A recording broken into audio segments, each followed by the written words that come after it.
No, just fingering in there. Okay, I got a request for a recitation called Mammy's Birthday Trip to Tramore. Oh yeah, this is very good, lads. My uncle John Bryan, he lived with his mother, a widower, the age 94. She died all of a sudden after eating black pudding from a pig that died 3 weeks before. Now John, he was sad, 'twas the only pig that he had, and now it lay dead at his feet. Well, his poor heart was breaking. He said I'd not waste a bacon, for himself and his mam loved red meat. So a barrel of salt was procured and the bacon was cured, and he hung it high on a hook up over the fire. For a fine hunk of meat with no best by date, and not a word of when it might expire. So for the weeks that went by, every morning a fry, they had 2 pork chops each around midday. For dinner they had bacon, and if I'm not mistaken, it was crew beans and trasheen for the tea. Now one Friday night, John woke with a fright. He heard his mum give a queer cough. Well, he rushed to her side, and in his arms she died. Oh, good. And her last words, "That pudding was off." Well, John was distraught, and his very first thought was, maybe I won't let her go. We've been together for years, shared the joys and the tears.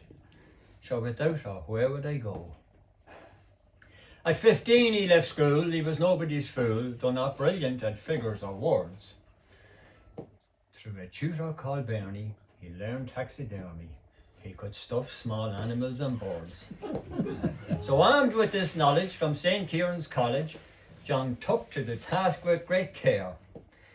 He worked all through the night to get his mam right. He even put a perm in her hair. When the job was complete and Granny looked neat, she was dressed in her fine Sunday best. If you didn't know she was dead, with a hat on her head, if you didn't know she was dead, begorra you'd never have guessed. A week before her death, she expressed a regret. To the seaside she never had gone. She believed a cold dip would cure her old hip. We'll go for your birthday, says John. So to keep her alive till she reached 95, that was John's only intention. But first things came first.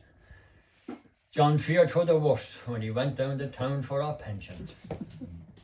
The postmistress said, "John, how is your mam? I hope she's feeling okay." Says John, "She's feeling all right. She had a quiet night and she's not been complaining today."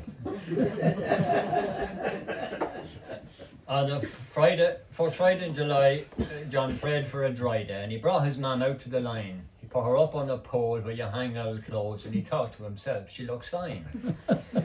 Father Brown came around. John made not a sound, though he hid behind a plum tree. "How are you, Mrs. Bryan?" John croaked, "I am fine, or I won't bring you in for the tea." The birthday came by around the 10th of July. John backed the car up to the door. He loaded his mam, some brown bread and jam, and the boat headed off to Tramore. They reached the seashore about 3:15. John found a quiet spot on the beach. He had £20 in the jar, cost $3 for the car. That left him at £8.50 each.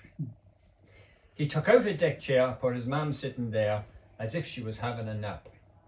He poured himself a small paddy, mixed mam and my waddy, and put Ireland's own on our lap. John soon fell asleep. The waves came in from the deep. At the tide it came up the shore.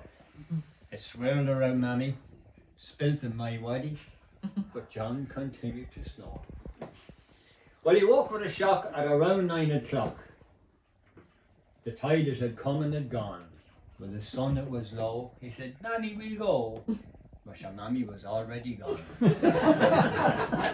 He looked out in the tide. "Oh, Mammy," he cried, as he seen her sail over the foam. With a tear in his eye, he waved her goodbye and he packed up the stuff and went home. The body was recovered. the deed not discovered. They said an old woman drowned, age 94. But Johnny knew better, and he'd never forget her, or her birthday they spent in Tramore.